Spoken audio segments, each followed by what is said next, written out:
So my name is Will Reynolds. I appreciate all you guys coming out. I'm going to talk about myself very little because I don't think that's why anybody's really here in the first place. But you know, I think to give you an idea on who I am, where I'm from, I started doing SEO in '99, around '98, '99ish, and the game was so different then than it is now. And fortunately for me, it was something I absolutely loved. I don't know about how many of you guys feel as lucky as I do, but every morning I wake up and I get to see stuff going up and down and left and right. I'm like, you know, not too bad of a job when it works out well. And what I'm trying to do here is I'm going to try to share with you guys a lot of the techniques that we use to help minimize the stress. I think the idea that search engines are up and down all the time, they are, but if you're kind of following the rules, it really doesn't happen as much for people just to have these major outages. So what I will do is, you know, I'm going to start by mentioning relevance never gets old. It's never been old. Since the days of InfoSeek and Northern Light and Lycos and Hotbot, relevance never got old. All of these companies were basically looking to improve relevance. Do I have a sound? I need to be louder? All right, well, heck. People usually don't ask me to do that. Hello? No, or that. Hello? Oh, there we go. All right, sorry about that. Usually I'm loud enough, but Jesus, this is not bad. So relevance never gets old. And what I mean by that is from the onset of search engines, they were always trying to find the most relevant results for what you were searching for. The problem, and the reason why they constantly have to update their algorithms, is because people are trying to cheat the system. It's kind of the same kind of thing that was being talked about earlier. You try to cheat the system, it works for a little while, you make some money. Google says you're cheating the system, Yahoo says you're cheating the system, you get penalized, and then you start all over again. That's a lot of stress. I don't have that stress because I try my best just to play within the rules. So I'm going to go through some things here. The way I kind of always present it, for those of you that might have seen before, I like to be interrupted. I think you all are paying a pretty, you know, nice amount of money to come here and see people talk. The least thing you can do is interrupt the people that are talking so you can walk out with something of some value and not just, you know, yeah, I saw a bunch of slides, but I didn't really see or get anything that I thought was very valuable. So if you walk out of here without getting something that you see as very valuable, then you can't blame me because you can interrupt me and ask me anything you'd like. But of course, if it's something that's specific to your site and it's not applicable to most of the other folks, I don't think it's fair to the whole room just to focus in on one issue that's not general, that's not very general. You know what I mean. All right, let's get into it. English was not my major. So you can kind of see the history of how things have kind of went from the very, very beginning. And you know, you had in the early stages, you literally, I mean, you cloaked like it was part of what you did. People didn't want to change their sites, but they wanted to rank well. And you know, you did your meta tags and all those things, and then search engines got a little bit smarter and said, well, how about how often this word is mentioned as an indication? Well, of course, one of the things they realized very early on is you can't really trust people. So of course, people are going to write all kinds of things about what they're about that they're really not, that they don't really do, and it kind of obviously creates a problem when a website ranks well for something that it really has no business ranking well for. And then you've got what I call like the PageRank era. You know, it's like, wow, finally some level of using links and things like that to count as votes to make sure that the sites that are talking about themselves in a certain way and using their descriptions, tags, or whatever are actually people that have an authority on the topic.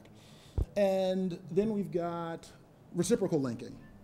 Reciprocal linking was a lot of fun for a pretty long time until people started realizing, wait a second, if somebody links to my site from and they create furniture and my site is all about SEO, that's really not a good vote. You know, it's the difference between my mother saying I'm a good kid versus, you know, the next president of the United States coming in and saying I'm a good kid. Of course my mom's going to say I'm a good kid. It doesn't matter as much because all your mothers thinks you're good kids too. So then we've got, you know, link baiting, and kind of where we're going now is more this like idea of getting natural votes, things that you can't as easily influence. You know, I'm one of those people that believe SEO is always going to have a part in the process. Why? What's the #1 luxury car out there? Anybody? What's the number one luxury car model? What's that? A Sonda?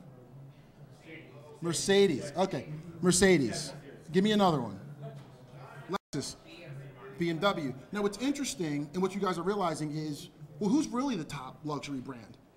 Who is? So if you take 10 top luxury brands for cars and say, well, you just build good content, it'll sort itself out, that's not necessarily totally true.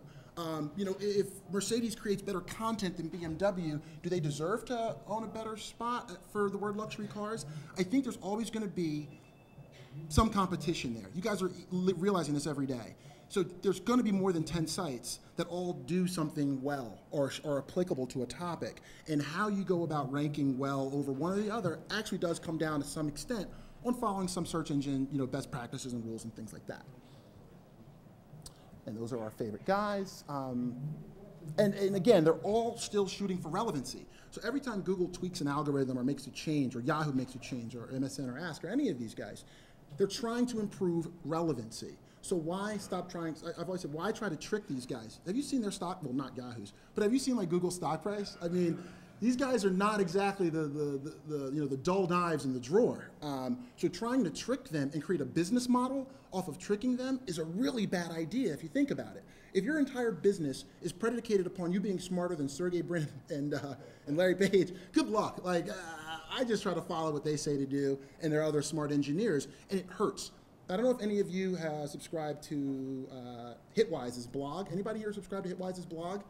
Have any of you seen that case study they did on the website that got banned in Google and how much their traffic slid as a result? Like, you think about it. Really, let's think about it. If you're doing SEO and you're trying to promote your business that way, it's a great idea. But if you're trying to trick the system, are you going to buy a yacht? Are you going to buy a house that's predicated upon you being smarter than those guys for a couple months? And then when they catch you and all those rankings drop, you know, I don't think Chase Home Mortgage is going to accept Google made a change when the foreclosure guy comes. So you know, if you want to have SEO last for you as something you can depend on time and time again, you really don't want to try to stay one step ahead of those guys. And these days, there's so many options out there. I mean, look at all the things that are being thrown at you to do. You know, you should be in Dig and Stumble Upon and Delicious and Mix and Skirt and Hug, and there's video, and there's Google One Box, and there's Yahoo, you know, there's site links, and how do you get into there? And you're like, my God, what am I supposed to do? So part of what I think my job is to do today is to help you kind of narrow in on some of these things. All right, so I'm really having a hard time seeing this. All right, let me see if I can switch this over. Let's see. It's going to go dark for a second and then come back up. And tell me if it's off center. It's fine? All right. Well, then I'm just going to have to kind of step out a little bit. All right, so Feedburner. When you think about the search engines and the way that they work, they're buying more and more of these companies and snapping them up time and time again for things that they can use to help them determine what's more relevant for a website. How many of you in here use Google Reader? Great. Okay. For those of you that use Google Reader, you obviously know it's owned by... Wow, yes, they're awake. Google Reader is owned by Google. And what does Google do? They're a search engine. So when people use the Google Reader, that data is being stored somewhere. You better believe it. When you look at the little upper left, I think it shows you how often you read certain things and how often you go back to them and how many days it's been since you've read. Google has all that data.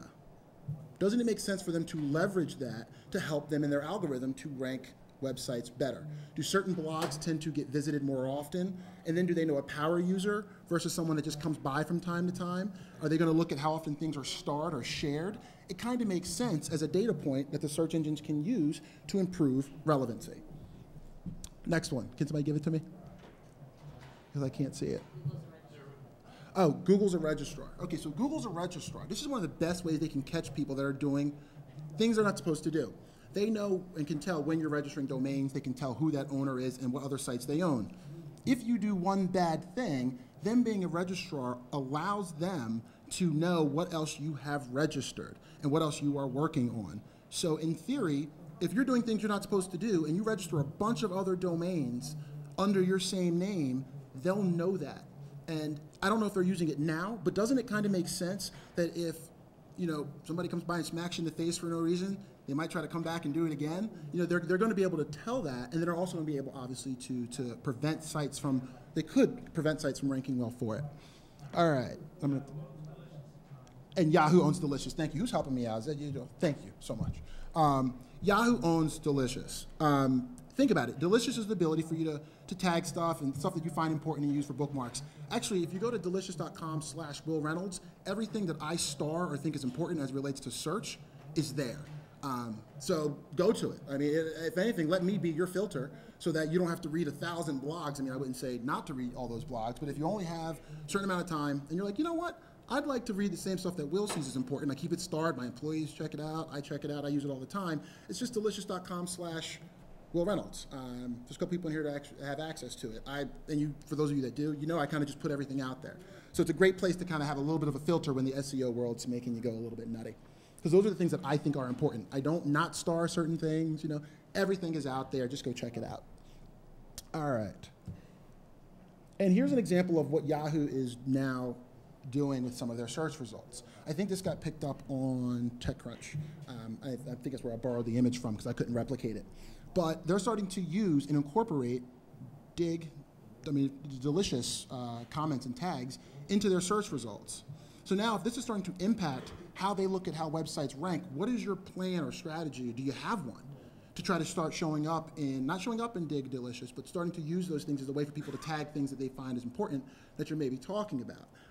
If you're not, and you see it showing up here, why aren't you? I mean, I'm not saying you have something worth adding to Delicious. You might not have anything that's worth adding, but you should at least be thinking, wow, if Yahoo's putting them in the results, maybe it's going to actually influence how the websites rank on Yahoo search.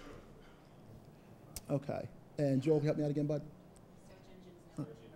All right, so the search engines know what convert. Why? Because you give them all the information to know what converts.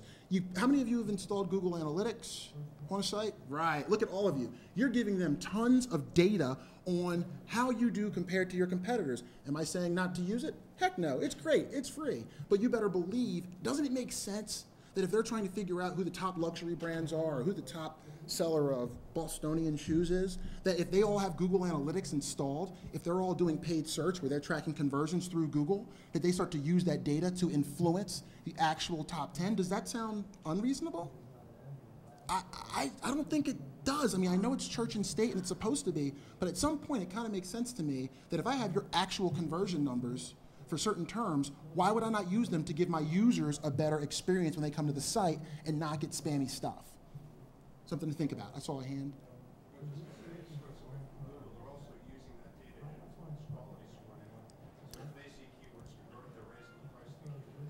Well, it's the idea of how it impacts quality score, which I'm not an SEM guy. SEO keeps me more than awake at night. So I can't talk too much about quality score because I don't know enough about it to talk about it intelligently. But it's all about using data to create a better user experience. And now that these search engines have so many partnerships, think about it, there's YouTube channels, there's all kinds of things that Google, Yahoo, MSN own that they could leverage to figure out who should rank better on search results pages. Or SERPs. Is that what it was, Jason, today? SERPs. So here you go, of course. I just showed the conversions and how you show them all of that. All right, so I've often advocated, people should think, I know, I'll put it back in. People should think more like a marketer than a techie. So the days of thinking, how am I gonna figure out how many times I gotta mention this word on this page? Really, is that what you're focusing on? Are you really focusing on how long should my meta keywords tag be, or how many characters should I have in the description? If that's where you're focusing, you're totally gonna lose in the search game. Because Google's looking for what's most relevant, not what has the word mentioned one more time than this guy. Does that make sense? It just doesn't make sense. All right, we're back on board here, right? There we go. I'm gonna use the backup, so now I can see.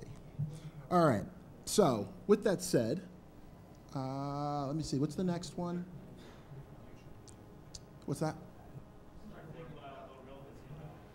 Yeah, it's easy. Like, start thinking about relevancy and revenues. Stop thinking about rankings and the little tactics that you read on blogs like mine and a bunch of other people who are talking about very little advanced things. And some of those things are the difference between being from a 5 to a 3. But those little things that we're putting out there are not what's going to take you from obscurity at 50 to number 1. They're just simply not.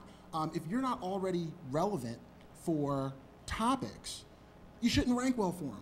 period. So adding a couple of more words in isn't really the way to go, in my opinion. However, one of the things is no matter how smart these search engines get, they're actually not as smart as we give them credit for. How many of you have tried to rank well for both the singular and the plural of a keyword? How many of you? And haven't you found it totally freaking amazing that they can't figure out that if I'm the most relevant result, or if I'm the #1 result for the word psychic, that for some reason I'm the 17th most relevant result for the word psychics? It's not that hard to think about and to say, well, wow, these search engines, we give them a lot of credit for being smart, and I do. But they also have a pretty long ways to go in the way that they go about returning results. So if you focus more on your community, what's right, revenues, instead of just rankings, I think you're going to be a lot better off. And now I have my slides, so I'm sorry. Please bear with me. All right, so now I have my slides. Excellent. All right. And there we go. Finally. All right. So I've always said, go buy a heap of patience. This stuff is not, because the top 10 real estate is so valuable, it's not something that's just going to show up overnight. If you think for a second that you're going to launch a website and overnight it's going to just show and rank well and drive revenue and stay that way for a long time, you're sadly mistaken. It means you're trying to trick something. These search engines sometimes don't pick up your site for a while. There's not a whole lot you can do about that. So you've got to have a certain amount of patience. And I think this is where the difference between one search company over another or an individual is huge. We're looking at 40 to 50 websites at one time that we're working on.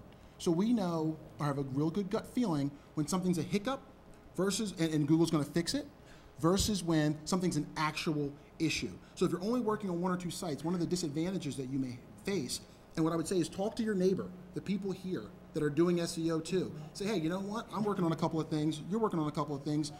If I see my rankings go down, is it all right if I email you and see if you're seeing the same thing too? If you share that out and put that out there, I think you actually would get a lot more back and save yourself a lot of headache, because not all of you can work on 30 or 40 websites from an SEO perspective at a time. Question?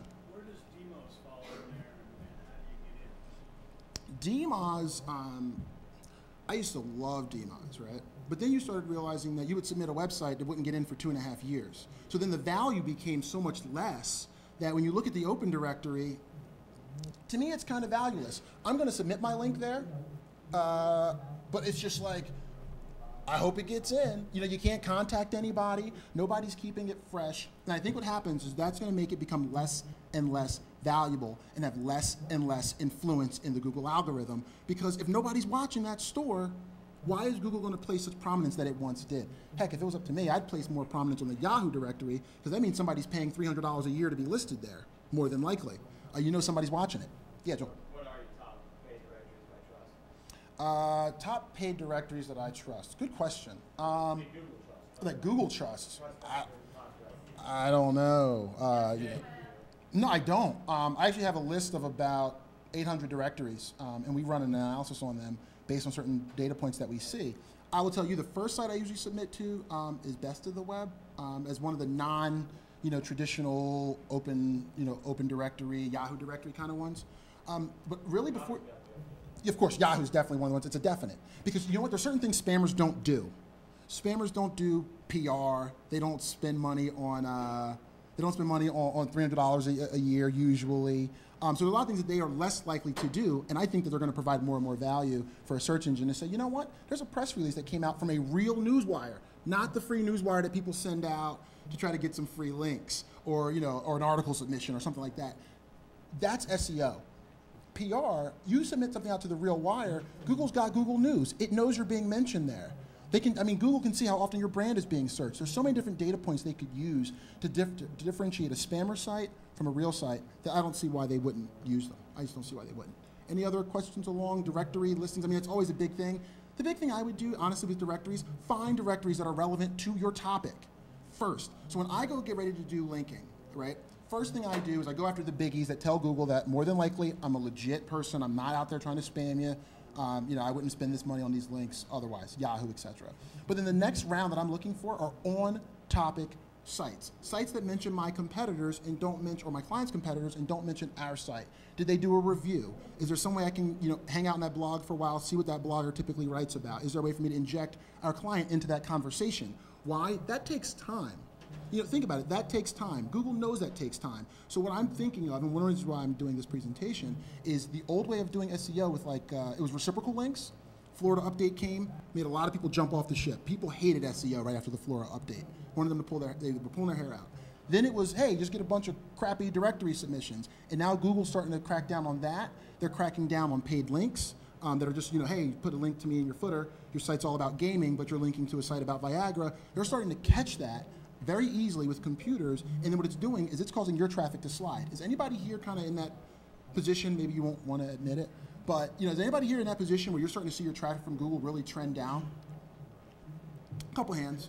And of course, none of you have done anything to make Google mad, right? You wouldn't have bought any links from a site. You wouldn't have used pay-per-post. You wouldn't have used any of those things. Trust me, these guys are smart. So trying to trick them is not in your best interests.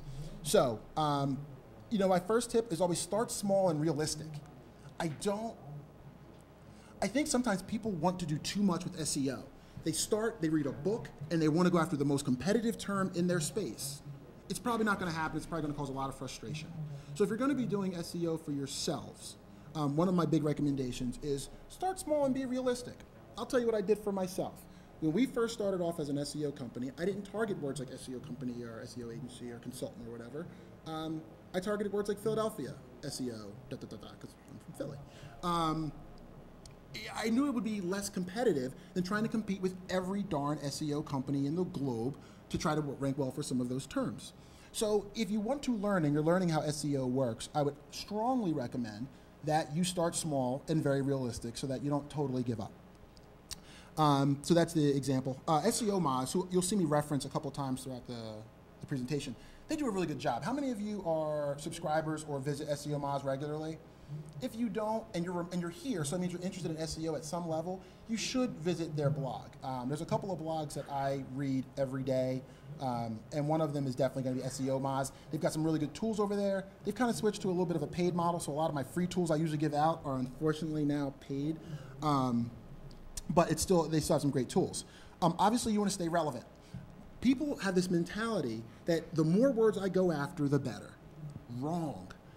There are many terms out there I'd rather start for, maybe 10, 15 if you're starting off, and to go after, than try to judge your success on going after 50, 60, 100, 200,000 keywords. I just think it's a bad idea, and I think it's going to ultimately be a waste of your time. You're going to spread yourself a little too thin. And here's what always gets me in a little bit of trouble. People say, well, Will, you're not supposed to buy links, but yet you say, buy links.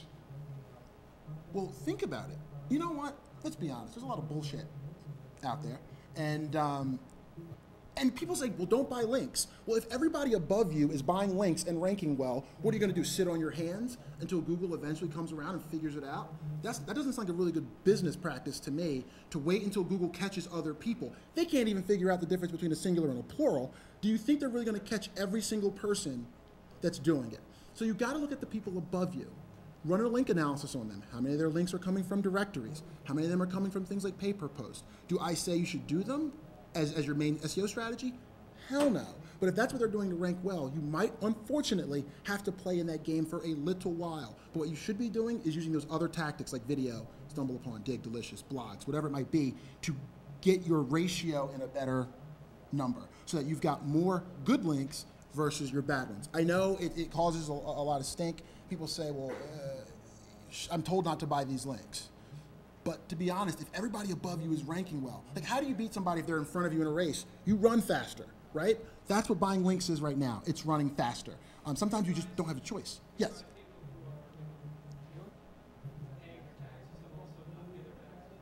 Do I advise people who don't pay their taxes to not, or who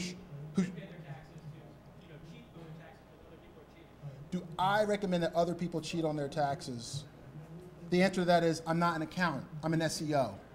So therefore, because I'm not an accountant, I don't know what to tell people on that. I do know I've been doing this for a long time, and I've seen it happen for so many sites, and I know it works. You know what I think it is? I think it's a waste of your time if I come up on this stage right now and say, go build some good content, thank you, click, throw it. Because you know what? You walk out of here going, well, I knew that.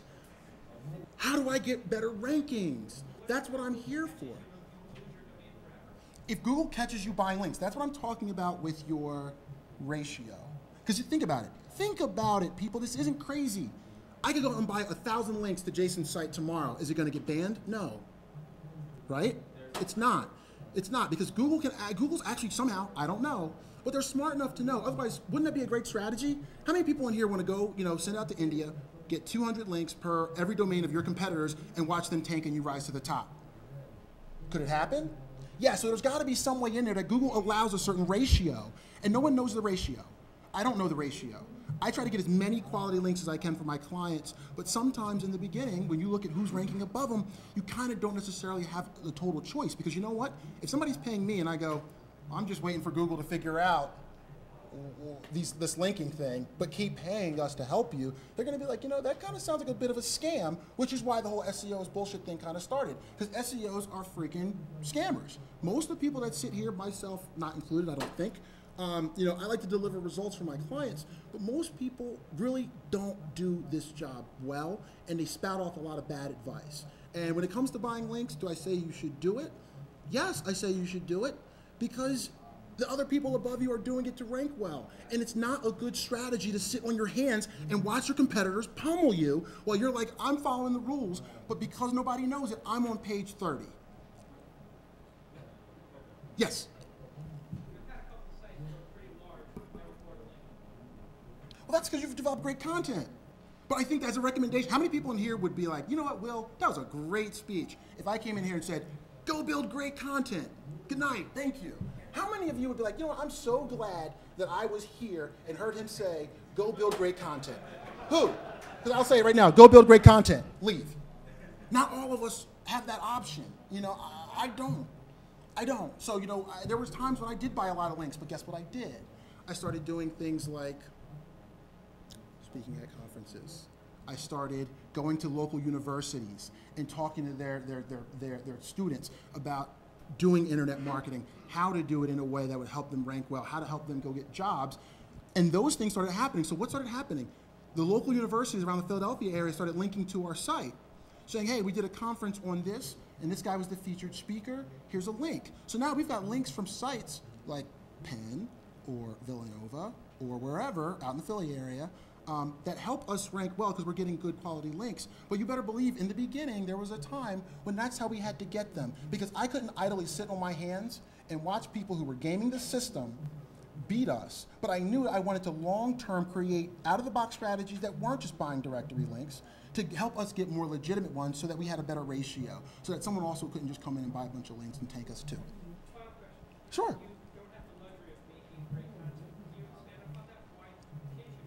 I'm too busy helping other people create good content. No, the idea of creating good content, this is great content, right? Video, it's great. So fortunately we have a YouTube channel up, and it's got our videos up there, and it's got a link over to our site, which is no-followed. But I tend to believe when you're future-proofing your SEO strategy, somehow Google knows, you know what, this YouTube channel from SEER gets a lot of subscriptions, gets a lot of people voting on it, it gets a lot of people embedding it, and I'm hoping is the only word I can say. I'm hoping that influences it. But it makes sense, and that's why I'm trying to connect the dots for you guys right now. It makes sense that Google would use our YouTube channel that gets tons of subscribers, tons of visitors, tons of links to it, to influence how our site ranks well, even though that link is no-followed. Maybe make a little bit of sense, I hope. But like I said, I'm hoping. I'm not going to be one of those people to tell you definitively, yes, it's going to make an impact. But it's what we're doing, and for our niche, we tend to do pretty good on some rankings in terms we're going after. Yeah, Joe. As far as paid directory goes, is there anything you've seen over the last year or so added to that list? Because there are paid directories that you got to stick to. I tend to, when I'm doing any paid directory listings, I start first with the ones that actually have some theme. They have a theme around the same topics that our clients are targeting. So it's not as bad. If they just accept any link, look at the garbage. If they just accept any link with insert drug name here as the anchor text for every single link they accept, does that really seem like a high quality, long-term, long value link? Probably not. But if you're doing other things to help you build quality links, I think you're going to be okay. Because in theory, I could buy bad links for any of you and tank your site. Google can't let that happen. They can't let me go buy a bunch of bad directory links for any of your sites and tank you so that my client outranks you. Would that sound fair to anybody here? But does it sound like a plausible strategy if you were really willing to do something that you weren't supposed to do? Google says don't buy links on paper post. Let me go buy some paper post links for my competitor and watch them go to the bottom. Think about it. That's kind of the idea. But, if you do buy paper post links, you will get hit. You'll get hit. There are several directories that if you buy links in, you're going to take them. Here's what I will do. We have a system that runs against all of the directories that we have in our list. I'll just give you guys the top 25 of them. Because it looks at things like how often do they get cached? What's their page ranking that doesn't matter as much? What's the ratio of links that we've submitted that were garbage on purpose actually got in? So we've got something that runs there and automatically runs against like hundreds of directories. I will give them to you guys to help you kind of overcome some of this issue, okay? So just leave your card up here and I'll send it out to you. And I won't send any spam after that. So what do these kids have to do with linking? All right. Do they represent offshore workers from China, Costa Rica, Romania, and Jamaica? No, they don't. Are they child laborers who we hold at the SEER headquarters against their will and make them go get bad links? No. By standing next to each other, are they building a link farm? No, they're not building a link farm. Since none of them had a green sweatshirt, which is the color of the Google PageRank toolbar, none of them matter because they represent Yahoo or MSN or Ask or somebody else. No. But are they part of Google's web spam team that love to shoot down people's websites? No, they're not. I think what they represent, though, is they represent link diversity. It's why I picked the picture. Got it on Flickr, which now no follows the link. So if you've been using Flickr as a way to get some link juice, they don't follow those links. They say they don't follow those links anymore. And when you talk about link diversity, I want to go through them one at a time. So the first lovely child here represents the paid link kid. He's kind of the guy on the end, little shady looking character, He hates mat cuts. He hates mat cuts. And he hates no follow tags. He's like, if I could only get that link from Wikipedia without that damn no follow around it, I'd rule the world. And he loves Yahoo and Microsoft because those guys are still like, hey, you bought a bunch of links. You're fine with us. So he loves those guys. He's going to spam them to death. He's becoming less and less important. So think about it. If we know paid links are going from here slowly down, the question in your minds has to be, well, what am I doing on what Google values more? And that's what we're here to talk about today. This is why he's kind of hiding on the end. He's a little shady because he doesn't like people knowing what he's up to. But he still has value, and that's why he's in the picture. You'd better believe there are people out there right now buying links left and right that are outranking you. Do I think it's the right way to go? No, hell no. To be honest, I'm a total internet purist. I don't believe in the concept of buying links. I think that you should get them naturally. However, people don't pay me to say, sorry, build good content. They don't. So I've got to figure out, what does Google do today to help me help people like you today?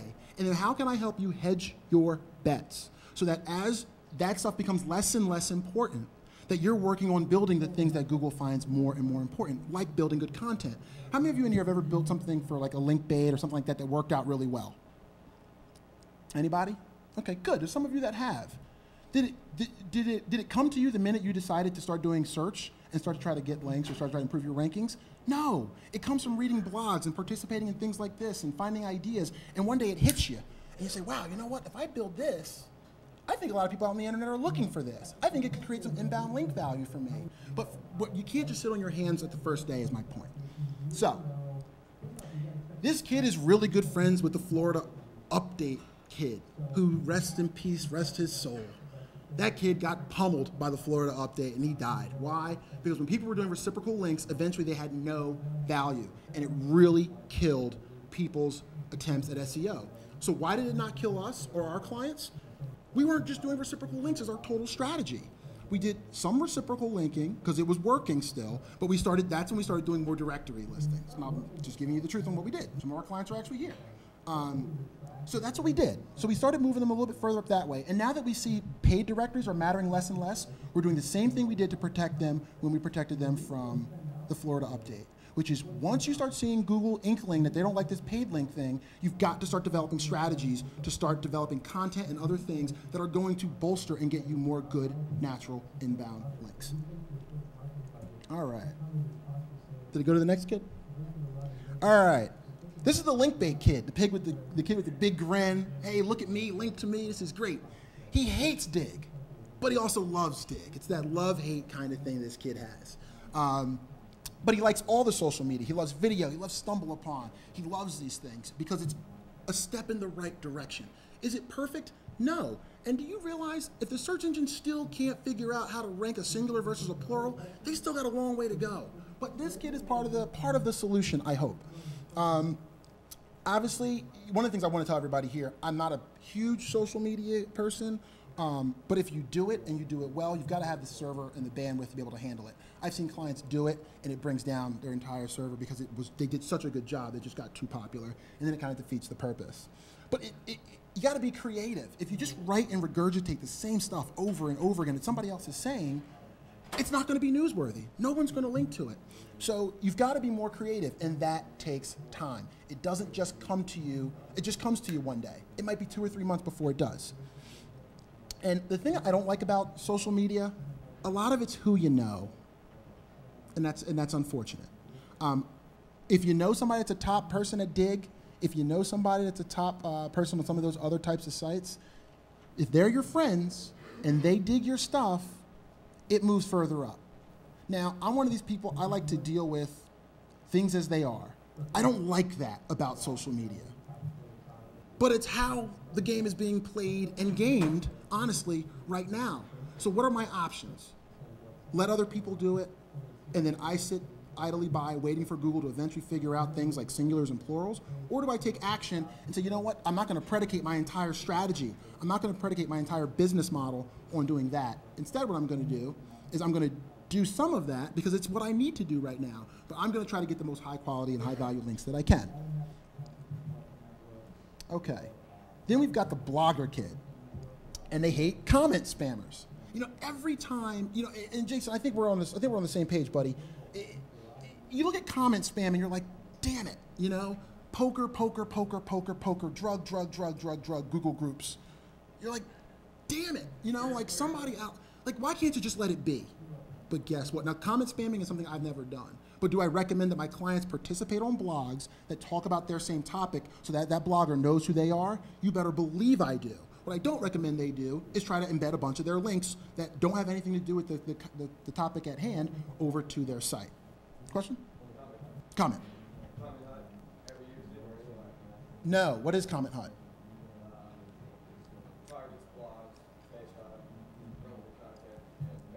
Gotcha. It's Comment Hut. Sounds like it's a website that targets blogs, where somebody go out and find the right blogs for you. If you're looking for blog. People find blogs of a certain content niche, a certain thing, whatever you specify, don't have no tag. Gotcha. Well, it sounds to me like they're trying to find. Have any of you used it? The camera's on me, so if you raise your hand, nobody sees it. So you don't worry about Matt Cut seeing you raise your hand or something, your site being banned. Okay, nobody's admitting it. But it sounds like something a lot of people might actually have used.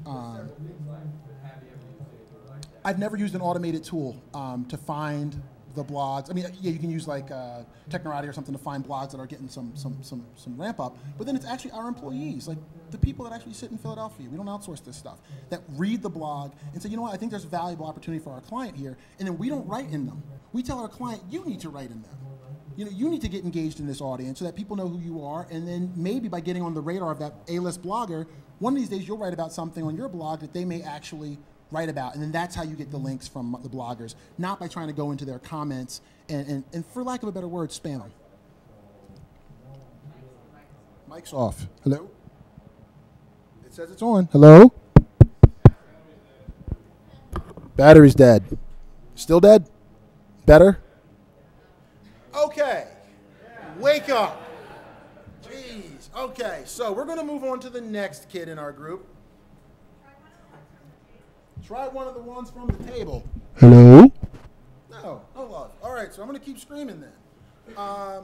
The PR kid hates losing his job. And the reason why I did that is just because, you know, the old school kind of way of doing things doesn't always work the way it used to. However, think about authority. Wow. Exit stage left. Build good content. Are we back? Yes. Okay. Great. But this lovely chap over here, he's kind of on the side too. However, his links are worth so much more than the shady link bait kit. Why? You look at a website like New York Times, Chicago Tribune, Philadelphia Inquirer. Anybody here from Philly, please? Some people. Thank you. Let's go get it. Go Eagles. All right. I got to squeeze one of those in. Real Philly people do not take an opportunity like this and not squeeze in a Go Eagles. But those kind of links are so highly valuable because they're coming from news sources. Google knows that USA Today or those kind of news sources or big magazines, even the niche magazines, that they don't write bullshit. They don't write bad stuff and link out to just anybody. It's not how they work. So as a result, those links are more valuable. And that's sometimes how PR, not PageRank, real what PR really meant in the beginning. That's how that can actually help. All right. So, trying to rank well for the future is obviously important, but I don't think anybody came here today to learn tactics that they hope Google picks up on 6, 12, 18 months from now, because it's not going to help you grow your businesses today. So, and again, we've already talked about this, so I'm going to skip right through it so we can get to more of the juicy stuff. Here's an example of it's a stuffed keyword tag, right? Look at it. I found this the other day. I'm like, are you serious? Are people still doing this? And they are. So, when you look at the fact that SEO is bull, I think SEO as a practice is great. I think it's a great thing. I think the way that people have gone about pushing their wares is what creates the problem. I was shocked. I was talking to a friend here, a colleague, who said, no, Will, I actually do get those calls from people who are like $5,000 every month for the rest of your life. Sign over your child. We'll do SEO for you. And I don't get those calls because I'm a search company, But I'm surprised that actually happens. Does that happen to you guys that much where you get those cold calls? To me, that's amazing because I don't make them. But I'm actually surprised. So think about it. So when we're talking about a social media strategy, just throwing up a dig or delicious button, that's not social media. In the same way that comment stuff tag wasn't SEO, hey, I put a dig button up. Dig me. That's not social media. You digging your own stuff is not social media. It's just not. Question in the back.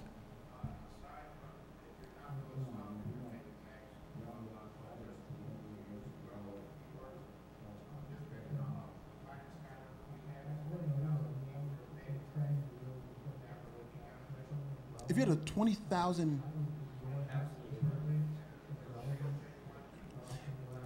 I couldn't hear all of the question, but I'm just going to tell you guys what I tell everybody about meta tags. Useless. No.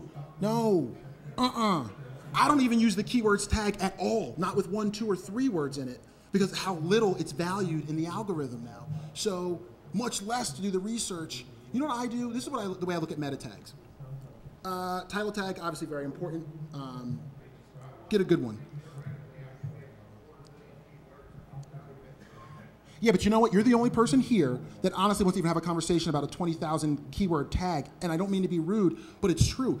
Everybody here knows that the keywords tag, and if you don't, take it to the bank. To me, the keywords tag is almost useless. So I don't really use it for anything. What I do try to focus on is the descriptions tag, because that's what people read before they decide whether or not it's worth their time to click. So if you've got a free shipping offer, if you've got something you're really trying to put out there, I put that into my meta descriptions tag so that when somebody sees all the different people that sell shoes and they see, hey, Porsche's up there for luxury cars, but yet they're saying get a free test drive or something, I think that might entice more clicks and get more of them to my site. So that's why I would go about taking that approach. Question?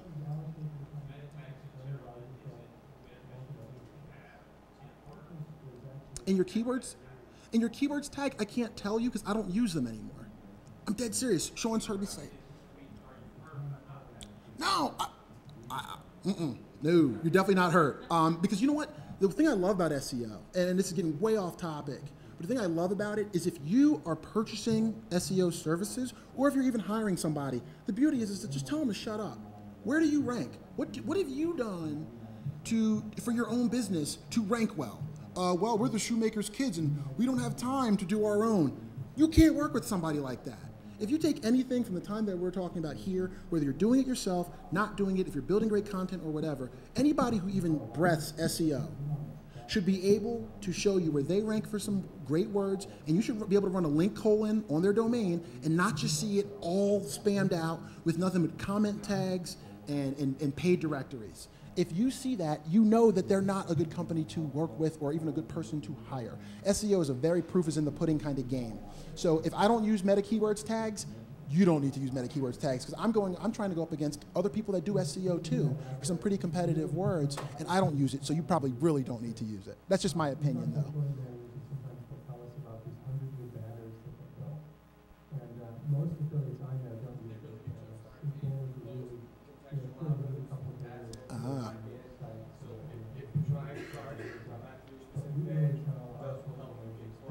Did everybody hear? I don't think everybody heard that. Makes a lot of sense. This is why I'm an SEO guy. Because I don't know, don't take anything I've said to matter for anything other than SEO. Because what Joel's mentioning is that can sometimes trigger the ads to make them more relevant on the actual pages, which I wouldn't know anything about because I don't do the paid search thing. But I do. It's a reason to keep them. And there you go. So there's a reason that's not an SEO benefit to keeping them. So if you're serving AdSense or contextual ads, it might actually help. Yes? Here's the funny thing. I don't know what Google's limit is on the keywords tag because I just don't even use it. I don't use it. I'm not like trying to tell you guys one thing and then have you do it so it doesn't work, so you call me and ask me to work with you because we can't take on any more work as it already is. So I'm just trying to give it all to you. Don't waste your time. Like that's the old thinking mentality. Get out of it. Get out of the, I gotta have 65 characters or less in my title tag thought. Make a good sentence. Just make a good sentence. But then what makes the difference between the 1 and the 10 is, okay, well maybe we'll put the company name, maybe, at the end. So that if Google does cut something off somewhere, the less important ones are out there. Unless, of course, the fact that it's an official site for your brand actually has more value. Then maybe you go ahead and stick it up at the front. But don't get into the minutia of SEO because then you'll be totally down the wrong path. You're working on stuff that's not working. I've seen people tell me they have spent 10 to 20 hours developing their keywords tag, and I go in and go, that was a bit of a waste. I don't know how to tell you that in a nice way, so I'm just going to tell you it was a waste of your time. So yeah, I would say on the meta stuff, just write good titles. You got to have the keywords in your title. The only time I've seen a website rank well for something, not the only time, but one of the best examples is the word click here. Type click here into Google. Guess what comes up as the first result? Yes. Why does Adobe come up as the first result? Click here to download for your PDF, to open our PDF, all over the web, and it says click here. But does Adobe care about whether or not they rank well for the word click here? No. So yeah, they might not have the word click here on their site, and all those inbound links that say click here is what's helping them raise up higher, but it's not really, it's like, yeah, so what, you know? It's not a big deal. I saw a hand over here. Yes? Yep.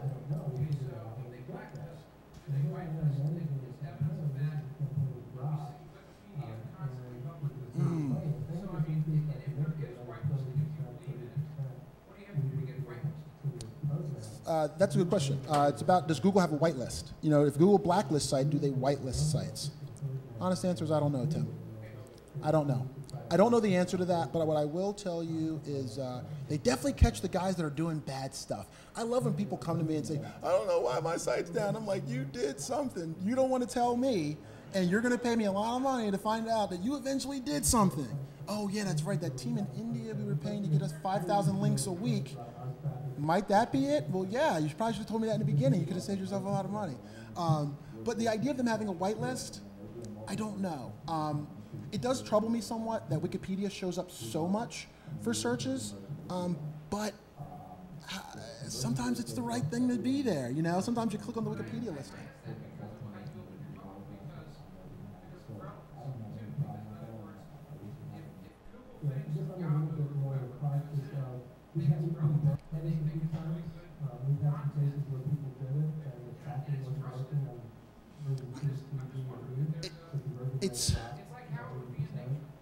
It's tough. You know, it's tough. I wish I had a better answer for you, but I don't. I wish I did, but it's the truth. I just don't have an answer. But yeah, that's a good one. Joel says, not being blacklisted is basically being whitelisted. Just stick to the rules. You'll keep yourself from being in any real trouble. We got another hand in the back.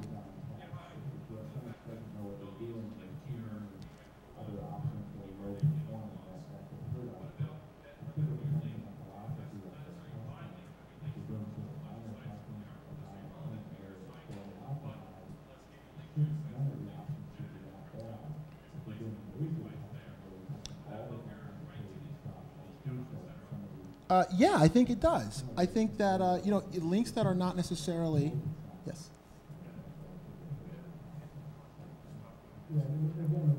Okay. Hello? All right. Thank you. All right. A little bit better now. All right. Going to my chiropractor after this one and that long flight. The idea about, I'm sorry, that was a little bit of a distraction. Adobe links, the links that are on your site not being relevant. Okay, so let's say you get links from sites that aren't totally relevant. Is that a bad thing? Heck no, it's not. It might not be the best vote in the world. It's not like President of the United States coming in here and telling you that I'm the best darn SEO. I'm good on that Google's. It's different. It's different, but it still has some value. It still has some value. If a site that doesn't talk about we get a link from an education site. They talk about education, talk about classes and fraternities and stuff. I don't know what they talk about on the education site. And then they link over to an SEO company. Yeah, that's not really what they do, but the search engines, I think, look at that domain as being somewhat valuable and trusting some of the things that they link out to because they know that they don't typically link out to garbage.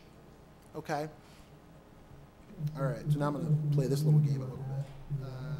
All right, so this is you've heard this already today. This is the build good content line on my slide.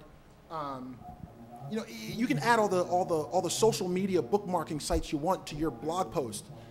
Take that time and try to write something that people actually care about. Here's one of my suggestions. If you want to write something that people care about, do keyword research before you start writing. Find out what people are already talking about that's not being discussed. So go out to a tool like Google Suggest, Yahoo Search Assist. Yahoo Search Assist actually works 1,000 times better than Google Suggest. When you start typing things into Yahoo, it's a lot better. It doesn't keep it in the same order of how you're actually entering in characters. Go out there, type things in. How many of you are using MSN's Ad Center plugin for Excel 2007? Isn't that the best damn thing you've seen in a long time? It lets you totally do all your keyword research. You can see if keywords are more likely to target males or females, what age they are, where they are in the world, and it's free, and it all's done in Excel. So you're just I can copy and paste in a whole slew of 100 keywords, highlight the column, and say, show me the query volume on all of these. In one click, it brings it all in for every month for the last 12 months. So since I'm using that tool, I can very quickly say, you know what? When it comes to SEO and the fact that it's good or bad or whatever, let's see what people are kind of searching for very often. Then when I write about it, I know I'm writing about a topic that people actually care about. And to be honest, sometimes that little tweak is just the little difference. It's the difference between using a top 5 list versus just writing in paragraphs. It's the little things that sometimes can make a difference. So if you're writing and somebody tells you, write good content, one of the actual things you can do when you leave here today to write better content is to get an understanding for what types of things people are out there searching for frequently, that you have an expertise or an ability to talk about or an opinion about, and see what comes up when you search for it. If you find that there's not a lot of good stuff coming back, that's how you start developing good content sometimes, is using these tools to help you identify the areas where you can go develop it. Follow-up question. Yes. Would bad sites, not bad sites, but sites with low PRs and not a lot of content degrade your rating and having those links on their sites? I don't think so. There's a time when sites don't have a high page rank, but they're good. There's a time when a site's really good and it's just got to come along. It's got to get its love from Google like we all had to sit around and wait for. So if a site has a very low page rank and you're using that as one of the means to determine whether or not a link is a good link, I would say the ones that already have the higher page rank, maybe they're the ones that you work on this week. And then the ones that have a little bit lower, you go to the next week and the next week and the next week. So that way you're kind of prioritizing how you go about getting your links. Well, what about a mom site, some homemaker wife, talks about her, has a blog about her puppies. Yes. And she puts a link back to my site, and I'm, doing Forex or something or other. And is that going to degrade my ranking by having my link on her site about her puppies, even though it's not a paid link, it's just a link she said, okay, well, here you go, here's a link back to you. I don't think it will if it's not abused. It's like anything else. You abuse it, it's going to come back to bite you. So if all these people that have sites that don't really talk about much start linking to you and saying the same thing, you're going to start tripping off some red flags. And a lot of times to be good at SEO, unfortunately, you can't, they'll tell you what the rules are, but yet they know people are breaking the rules to rank well. I think, to be honest, I think if Google or Yahoo or any of them want to really improve search and work better with SEO companies or people trying to improve their rankings, they need to say, here are the rules. People that break them won't rank well. Because what they're doing is they're saying, don't do these things. And then you look at people ranking above you and say, they're doing it. That kind of gives you a little bit of a mixed message. And I think that at some point they kind of need to draw the line in the sand. There's a question out there? Yeah, sure. Hi. Do you think that potentially Google will consider affiliate links paid links? I don't think so. You know why I don't think so? It just doesn't make sense. There's affiliates all over the place, and it wouldn't be in their best interest of their users if suddenly a website that was heavily predicated upon affiliates to get their sales, if suddenly they started lowering them in the search results simply because the affiliates were linking to them. I would think that would be a bad practice to improve the user experience on people finding what they were looking for on Google. We got one more. Yeah. Question here. Oh wait, I'm sorry. There's one back there. Hey Will, so I buy into paying for links. Yes. But the question here is how do you scale it? And because you have to do it manually, you have to ask for links manually. Plus, how do you do it so you don't leave a footprint? Because you sometimes you want to go the link broker way, but then Google's also there, so they probably could track these sites. Well, as it relates to link brokers, I've never used one. People are surprised when I say, no, we actually have real people who go out and who are like usually marketing people who go out and try to find the good opportunities for our clients. I never use an automated tool to do it. You talk about scaling links. Think about it. The more difficult something is to do, the more time you've got to invest, the more likely it is, and the harder it's going to be to catch it. Whereas if it's something that you can plug keyword in here and it automatically emails out webmasters, it's probably going to be a lot easier to catch, which if I think it's easy to catch, I think it's easier for you to get penalized for doing it. So when I look at buying paid links, to be totally honest, I buy as few as I can to achieve the desired objective. Get the ones, and that's why it's important. That's why I'm going to give you guys the top 25 directories that we submit to, because at least in that way, the ones that are probably going to be okay in Google's eyes. They're usually pretty much higher page rank.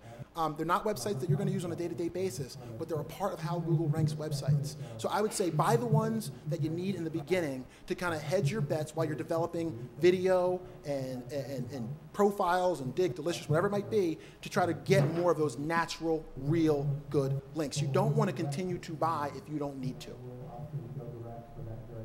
Okay. So this is the asset inventory slide, correct? I'm on the right page between my two? All right. Real quick, when you look at the search results, and I'm going to skip ahead one. Let's see. When you look at the search results, Google's always throwing you for a loop. So one day you type in chicken recipes, and now they're bringing the information in from Google Base. If you're allrecipes.com, you're like, what did you guys just do to me? You guys just took, but it's about their users. And they're saying, you know what? I think our users might like it better if we do it this way. Here's the problem of chasing Google. None of you should be reading Google patents or any of that stuff. Don't chase Google. Here's why. Make sure my slides match up. Okay, Yahoo chased Google, and now they're doing the same thing. Guess what? Google stopped doing it. At least when I do a search, when I search for chicken recipes now or Cuban recipes or whatever, Google's not showing those results up there anymore. Now, I tend to believe that Google does what's in the best interest of its shareholders. It's a business. That's what it's supposed to do. We would love to be altruistic and think, yeah, they're going to be doing what's right all the time, but they've got to do what's right for their shareholders. And I'm thinking, you know what? Maybe All Recipes and these other folks stopped paying to be listed when Google started implementing some of those things. Possibly. Because suddenly they were just gone. They weren't there. They're not there anymore. And then Yahoo, being the follower that they are, oh, we'll do it. And now they're doing it. And for some reason, Google obviously didn't see it as very valuable because they've pulled it. All right. So what does jock itch have to do with your search strategy? I'm going to actually tell you what jock itch has to do with your search strategy.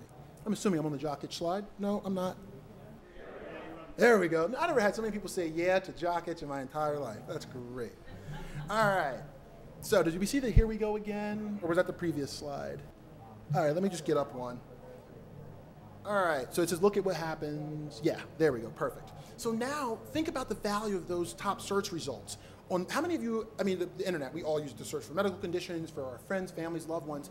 Isn't it interesting now that Google is somehow classifying sites based on whether they talk about treatment, whether they talk about doctors, whatever it might be, they're starting to classify that information. What does that do to the value of that top search engine results position? It makes it worth a little bit less than it used to be. So you got to keep an eye on what Google's doing in those areas so that you could potentially be prepared. And then you got to figure out, how does that work? How many people in here have seen this when you do a search for some kind of a medical thing for a friend or family? How many of you know how it works? Very few people do. And I'm still trying to figure it out. It's Google Co-op, and then Google Co-op has people that work at places like WebMD and whatnot that are able to vote for things. And then I joined one to see kind of how it worked, and I said, I can't figure this out. It's a lot like Second Life to me. If you find a black man in a cape flying around Philadelphia and not stopping, that's me. Say hello. I won't be able to respond because I can't figure out how to make it work.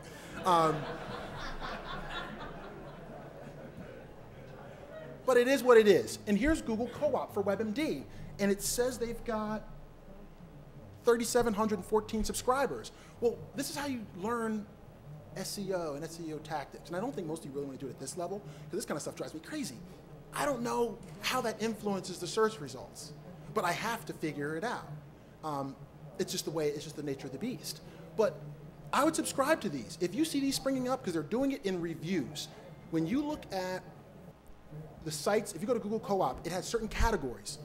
You should keep an eye on the categories that Google is doing this on, because it's showing up now in medical search, but if it performs well, it's going to show up more and more and more and more searches, and you want to keep an eye on the different categories that they're going after so that you can start to be prepared for when that happens. Unfortunately, SEO is one of those things where you just sit there and go, one day the shoe's going to drop, and I hope I'm on the right side of the shoe. And the shoe drops, and you're like, Florida update came, we were fine. Did we do reciprocal links at the time? Sure we did, but our whole search strategy wasn't predicated on that. We always wanted to get the highest, best value we could, but to jumpstart this thing a little bit, we went a little bit slower in the beginning. Okay. All right. So you seen the video slide? Great. This is one of the things I'm actually kind of proud of. I don't know how it happened. I owe it to Sean and Missy to some extent. But when you type in SEO best practices in Google, somehow video of me shows up in usually the top 5 to 10. I can't optimize a YouTube page. You can, but you really can't. I mean, you don't control the metas and all that goes on back there, so you can't. I did put some keywords and things like that into my video. So as it was being encoded, I think was the word the video person used. But it's hard. But somehow that's starting to show up. And I think what it is that Google's looking at who's voting for it, who rates it, how often do people watch it. They own Gmail. You send out that link through Gmail. Could Google eventually over time see, well, this person that's got this Google Reader and reads all these things about SEO, sometimes emails out people with links out to this video. Maybe we should rank it well. You got to, when I talk about building that asset inventory, you got to start thinking about how does video play. Video actually helps us a lot with linking, surprisingly enough. A lot of times people go out to our YouTube channel and they're like, wow, you know what, I learned some good stuff. And then they talk about it on their blogs that are talking about SEO. So now we're getting links from people all over the web, people that we don't know. And some of you, if you've subscribed, thank you, say hello. But it's the same kind of idea. Am I trying to trick something?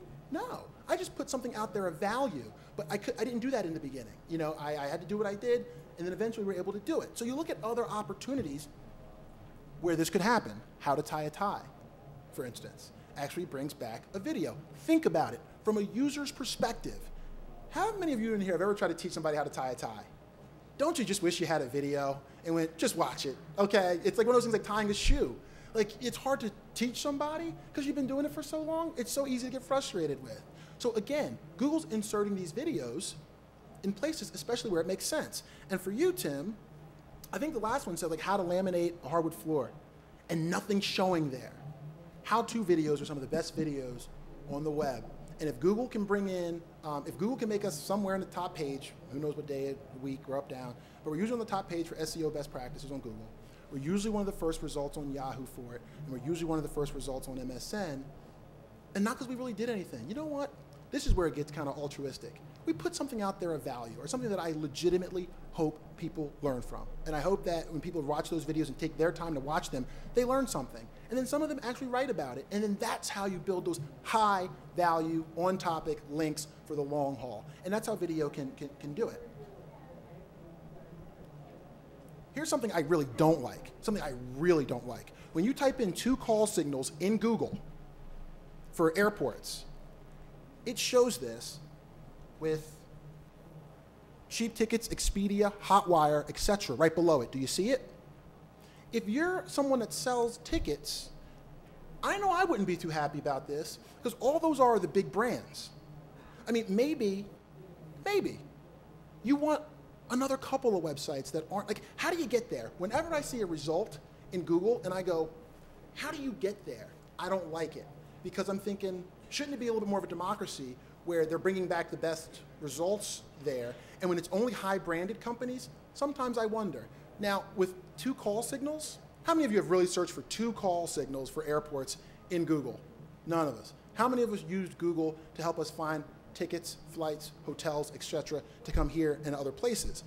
This would start to bother me if I typed in the word cheap tickets. If I typed in the word hotels in New York, and the only options I saw were people like Expedia, Hotwire, etc., I'd say, you know what? That's fine, Google, but who decides who gets there? And is there a relationship there that I don't know about that influences who gets there? It's not. I don't think that's paid. When I click on them, I do not think it's paid. Most of that stuff is pulling out of a glorified version of Google Base, from what I'm seeing. It could be paid. And I don't know the answer as to whether or not it's paid. But you know what? How do those guys get there? They sound like the same people that probably spend the most on pay-per-click, don't they? And you know what? And that's okay. But you know what? Google should tell us that. You know, it's unfortunate, but they control so much of the internet. I mean, seriously, if most of us lost all our rankings in Google tomorrow, it would be a problem. It would be a major problem for us. So when things like this spring up, I try to bring them to your attention, even if I don't necessarily know exactly how they work. And I'm sorry that I don't, but I'm on the case. So maybe next time I see you, I'll have a better answer. Yes?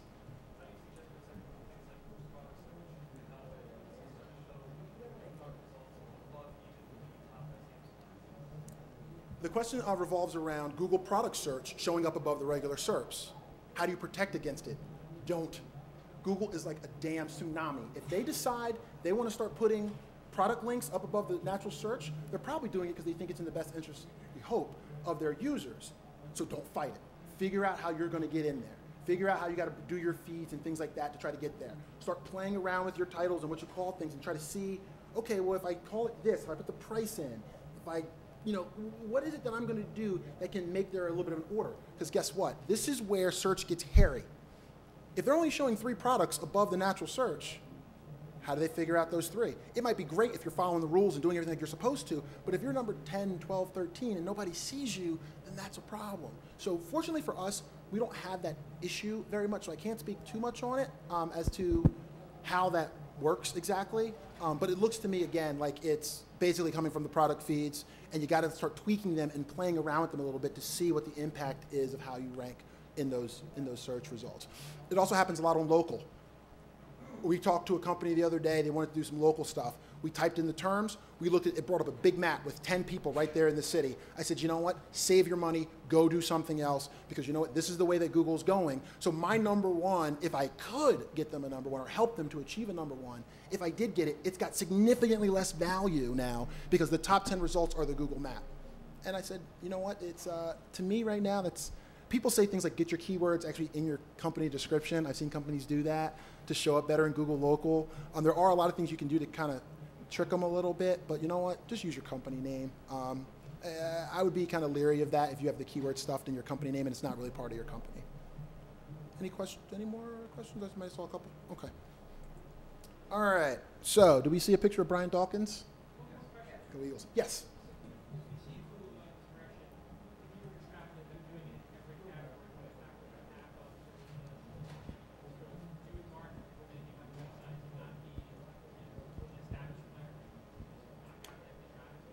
when you talk, you're mentioning like back to the Expedia one. Where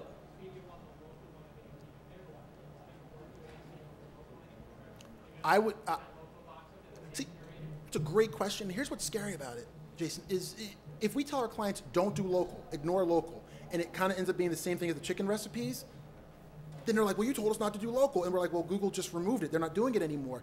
This is part of the, I hate saying it, but it's why SEO is such a tough freaking business. Because if I tell somebody, don't do it, save your money, which I did, and then for some reason, Google's like, oh, we were just running a test on that, Will. You saw it that way, but the rest of the, the other 90% of the internet, we were leaving it the old way. Then am I potentially missing out on opportunities for my client? I could be. And then could they insert that back in? Maybe. And then could they pull it back out again? Maybe. So what I try to do is I try my best to understand both so that my client has their bets hedged, whether Google goes either way. But right now what I'm seeing is local results are becoming worth less and less and less with Google Maps being put up there. You type in sushi restaurant in a city, shows you a map with 10 options. That's a lot better than just insert SERP here, whoever was willing to say they were the best sushi restaurant in Philly. But it really is search terms. It is, and that's why right now I can't give, I wouldn't feel right giving a recommendation on how to do that, just because it's still kind of back and forth right now.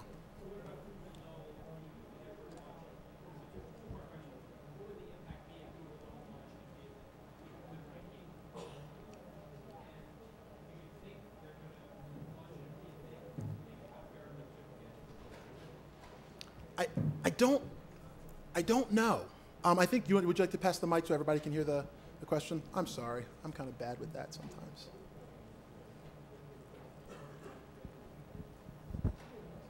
My question was about Google, Noel, and I was just wondering, A, do you think it's fair that Google's maybe getting into publishing?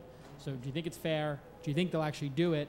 And if they do it, do you think it's good? What kind of impact do you think it would have on the content marketplace if all of a sudden there's another player up there in the number 1-2 spot? I think it sucks. And that's what this actually, the one up right now shows. It shows Yahoo taking their data on a football player when you type in his name and showing the fantasy football scores of that player and everything else. So now if you're going after fantasy football terms, Yahoo's like, we own a fantasy football section of our site, so why don't we put our content first?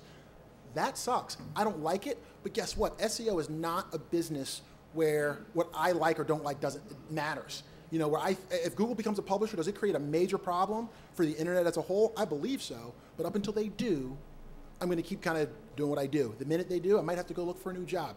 Anybody that does SEO knows. The shoe could drop on SEO at any point, but it hasn't for a long time. So, and there's value in being there for now. Just along that note, the things that they're doing, those placements, Yahoo, Google, where they're returning their own results at the top of the list, those are efforts to protect their advertisers. They're all efforts to protect their advertisers. You've seen, things like AdSense payouts dramatically post-Florida go down. Well, it sounds like it's a little conspiracy theory-ish. Well, but it certainly is. They're losing advertisers in AdWords and in, YPN and things like that because PPC traffic has become less and less. It's become lower quality. So to protect their advertisers, they're returning their own results. That could very well be it. At the end of the day, that's when it comes to, you don't want your SEO people that you work with or people that you listen to espouse what they think Google should do, because it's not their job to say what they think Google should do. It's their job to help you figure out what Google's currently doing, how to make it work for you, and then as the industry changes, which of course it's going to, we see it happen every day, they should be the folks that are on top of it, helping you to either take advantage of what the changes are or to say you got to go in a different direction.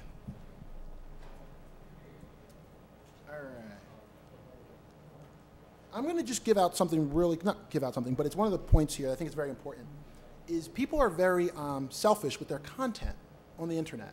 If you've got good content, give it out. If you want real, natural, good links, stop trying to hoard your content. Start giving out free samples. Start doing anything you can do to get your product or your service in front of people's hands so that then when they get it, they can write about it. It's very indirect SEO. It used to be, we're going to go get you 50 links tomorrow.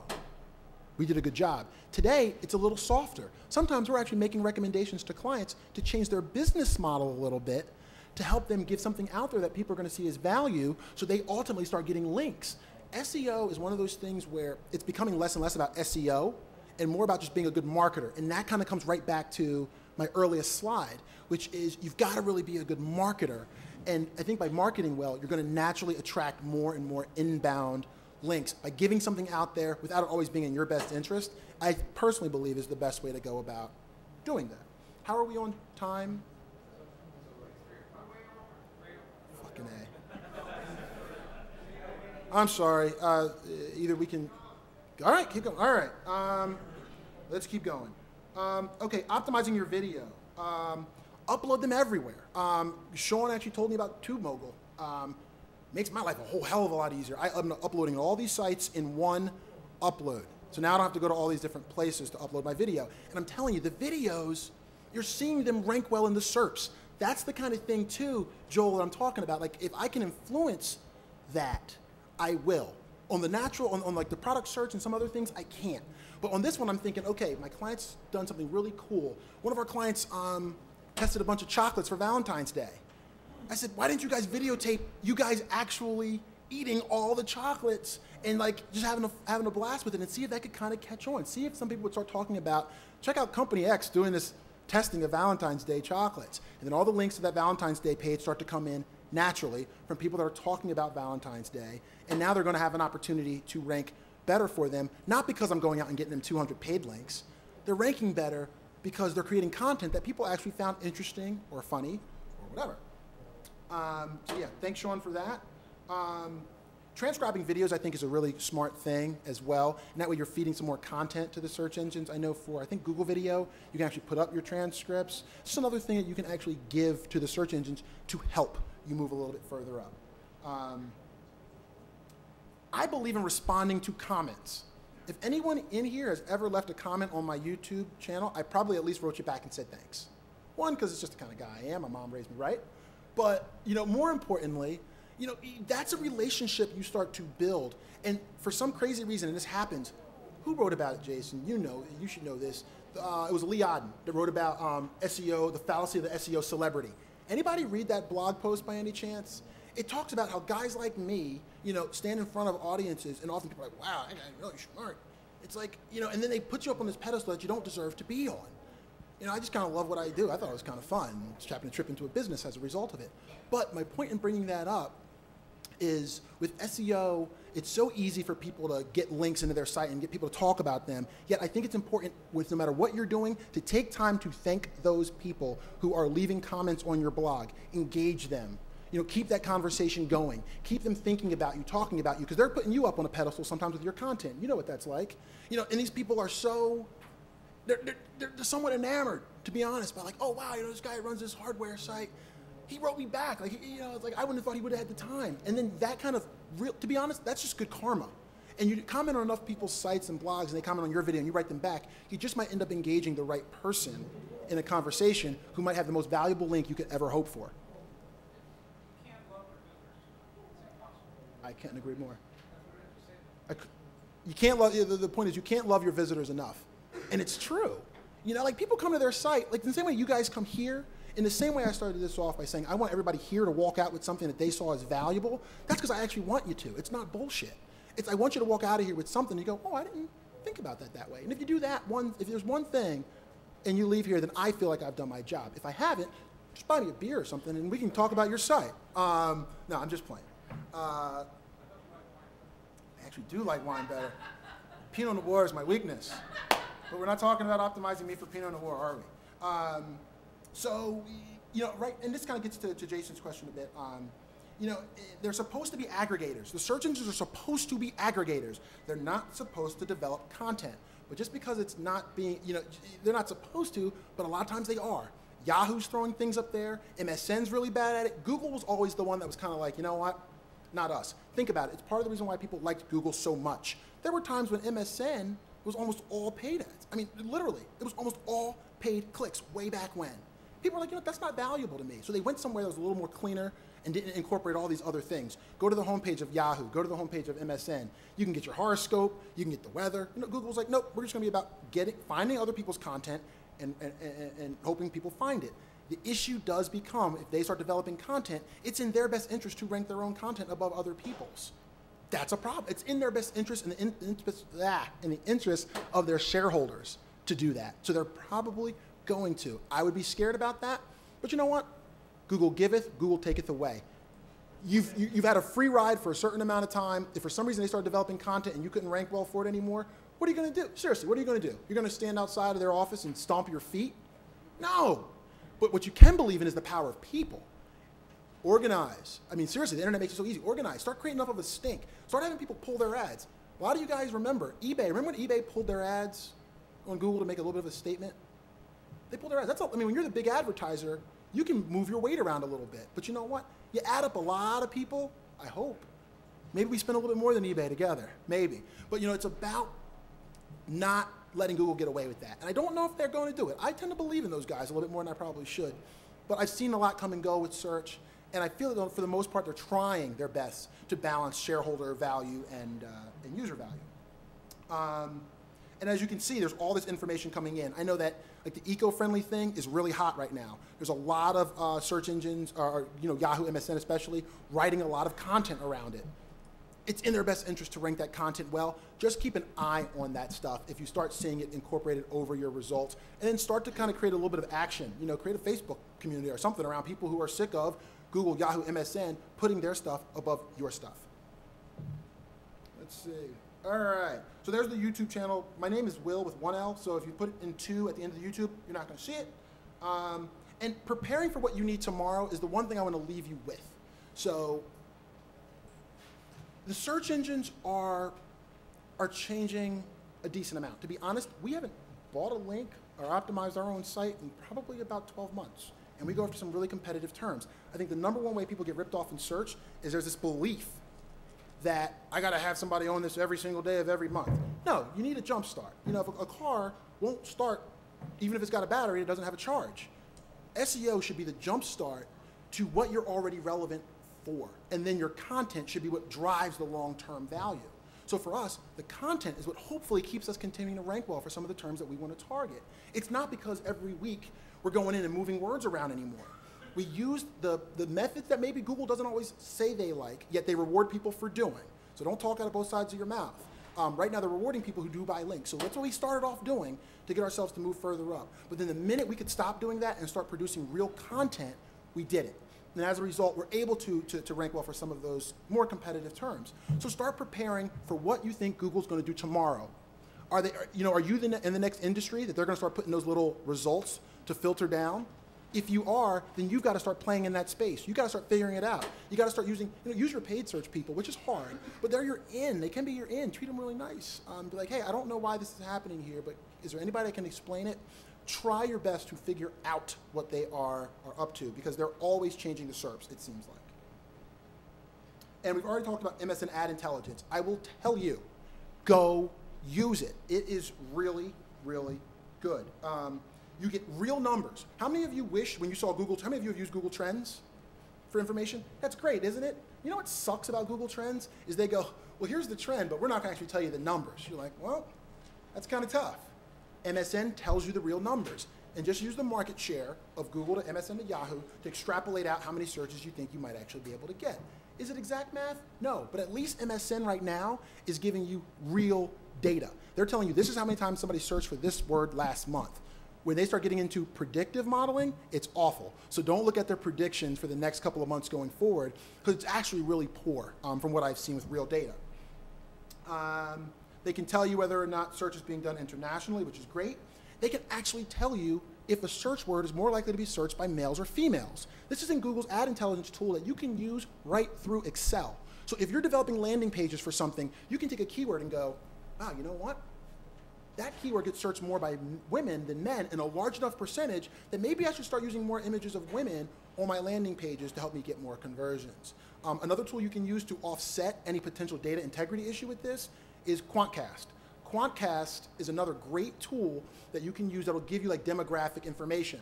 I tend to like MSN's better because of the way they get the information. It's direct from them. However, if something doesn't add up to you, use Quantcast to see if the SKUs that MSN's talking about actually are also shown in other tools.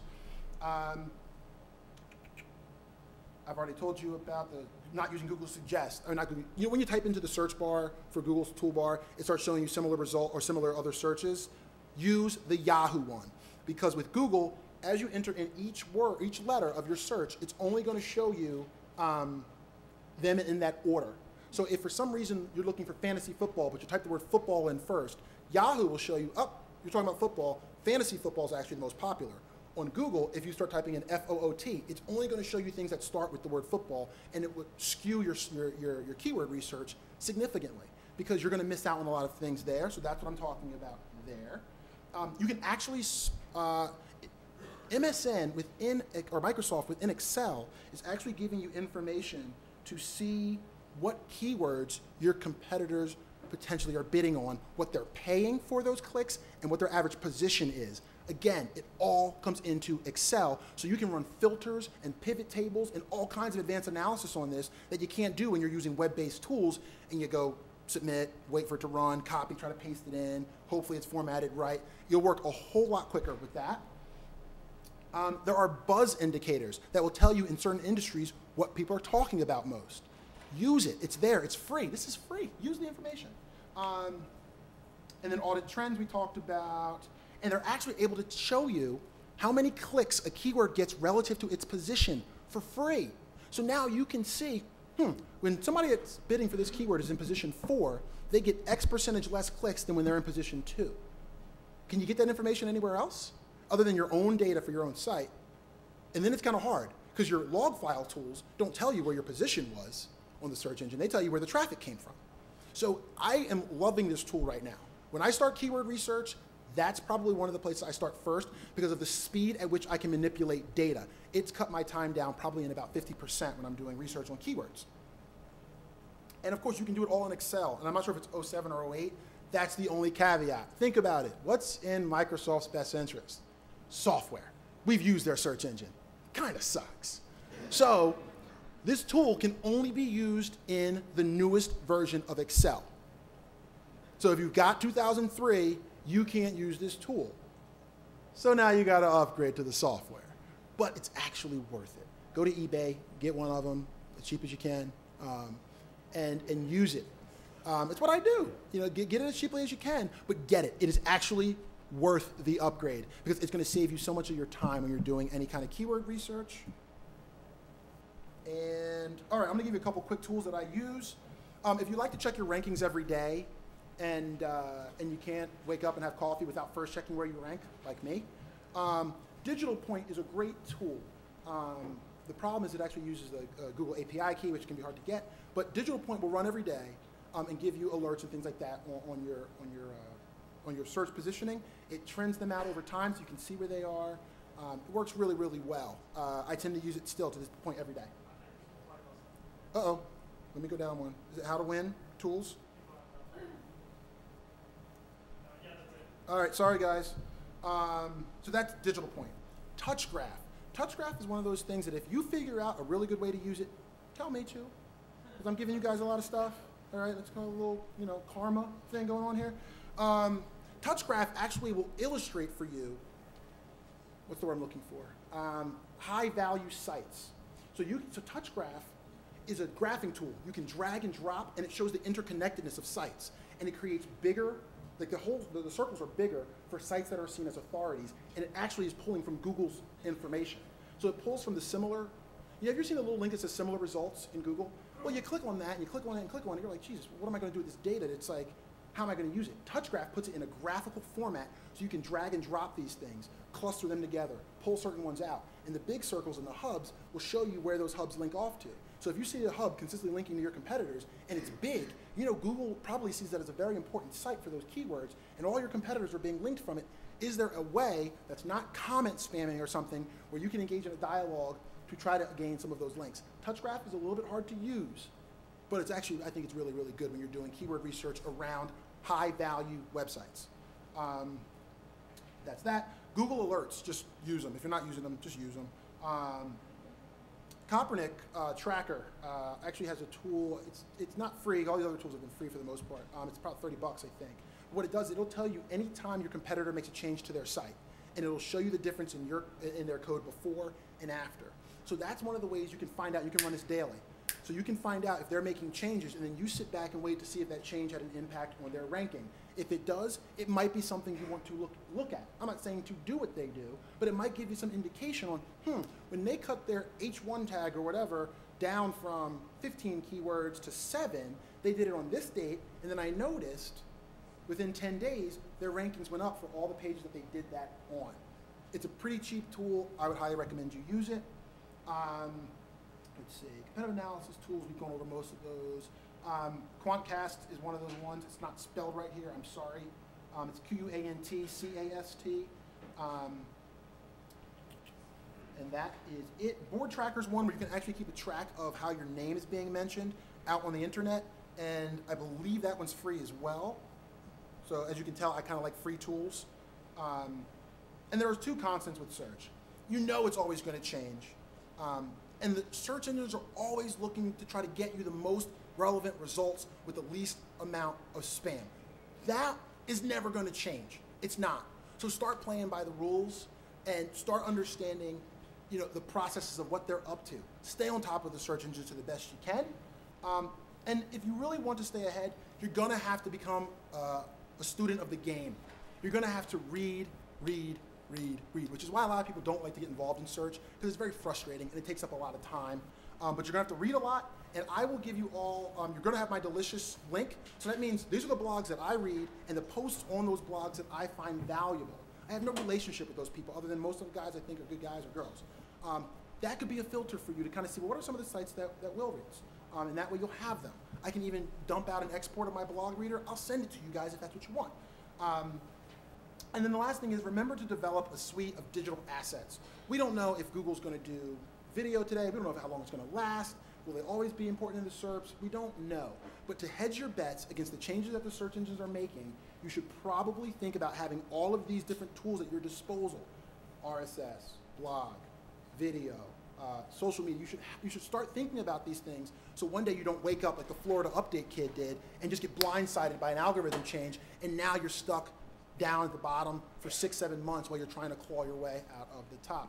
I'm so sorry I went over, squeezed a lot of stuff in. If you drop your card off, those of you that have done it before, you know I don't email you after it other than for what I told you I'd give you. So I will send you guys all of the links that I've talked about here, as well as all the links out to my Delicious thread and everything else. Thanks so much for your time. Appreciate it.